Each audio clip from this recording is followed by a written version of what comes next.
Hi everyone! Welcome to Artsonia's After School Art Club. Today, we have a fun art project from Kimberly Medsker-Mehalic, an art teacher from Maine. Hope you enjoy the video and don't forget to have your artwork uploaded to your Artsonia gallery.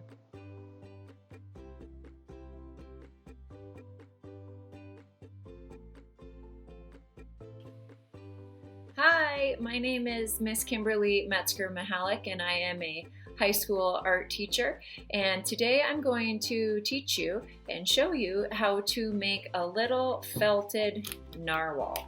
Now, felt is literally just I want to say chunks of wool roving that you use a needle to poke into, and so it's still squishy, but it gets much harder.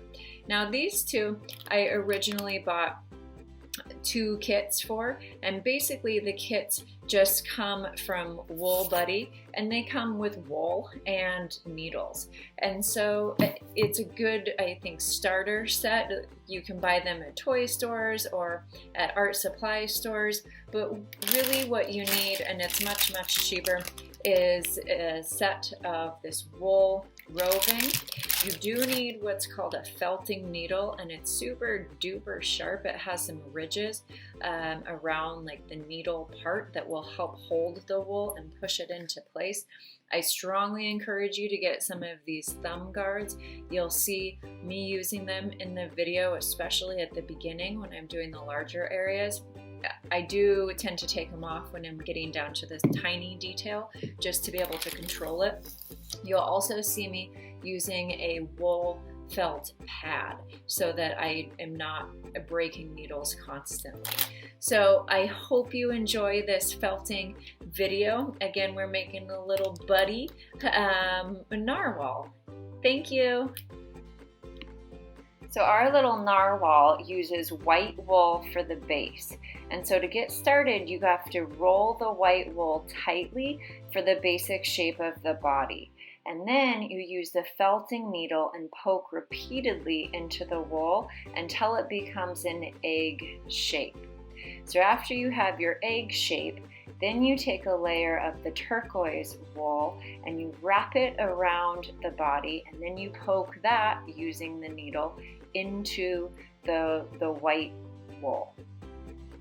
And you'll see I took a couple layers of it just so it would cover the white a little bit more. And you can use quite a bit. There's I think when you buy wool, there's quite a bit that comes in the package.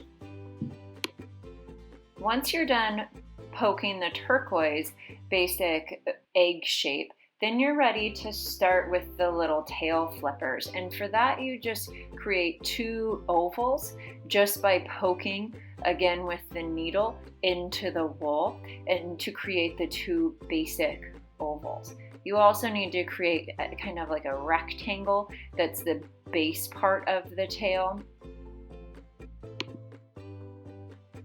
Once you have the 2 ovals and then the rectangle for the tail, you attach them together. And again, with felting, all you use to attach is just the needle. You don't use any sort of adhesive. You're just poking holes into the 2 ovals and to the rectangle to create that basic whale tail shape. Once you have those 3 parts connected, then you're ready to actually attach it to the body. And when you attach it to the body, it's the exact same process. You can see I like to hold it vertical and really poke it in a little bit deeper. And you'll find also that as you kind of squish the wool into itself, it becomes smaller and smaller. So after the tail, you're ready for the flippers, and the flippers are just 2 ovals. Again, the same process of poking holes deep into the wool to get it to be a little bit thicker, and then you attach it by sticking that needle deep inside and really pushing it together. Okay, so now I like to go in with the needle tool and just kind of tighten up the form a little bit. And so what that means is just continually jabbing it with the needle to get the wool to kind of go in on itself to become a little bit harder of a structure. Okay, for the narwhal tooth or tusk, you need to just take some white wool and essentially create it into a cone form. And so you roll it up as tight as possible with your hands, and then use the needle tool to help jab it into the shape that you actually want. And then once you have the cone shape the way you like it, then you take some of the gray wool and twist it into like a little strand and wrap that around the white cone. Once you have the gray strand and you start to wrap, then you'll need to use the needle tool right at the top. You'll see I took off my little finger guards for this because the space is so tiny and intricate. I do push it hard against the wool mat to help me gain access to that little tiny area. And then once you have the cone all wrapped up, you're ready to start to jab it into the narwhal. Once you're done with that horn tusk, then you're ready to make the eyeballs. And for the eyeballs, it's again the white wool, and you just roll 2 little balls and then stick them onto the body, again with the needle tool. And I started to work at a little bit different angle for this. You can see that I start to use the needle tool to make some detail, like where the mouth is going to be. I start to jab it in even more. So now you're ready to start to roll the black balls for the detail in the eye. And again, that's just black roving, and small pieces is really all you need. I ended up getting it a little bit wet so that it would be a little bit less fuzzy as I jabbed it in, and be super duper careful because you're working in a tiny space with a really, really sharp needle. So you do this to both sides, and again, you can always use your needle to add more definition to the wool so it's not so fuzzy.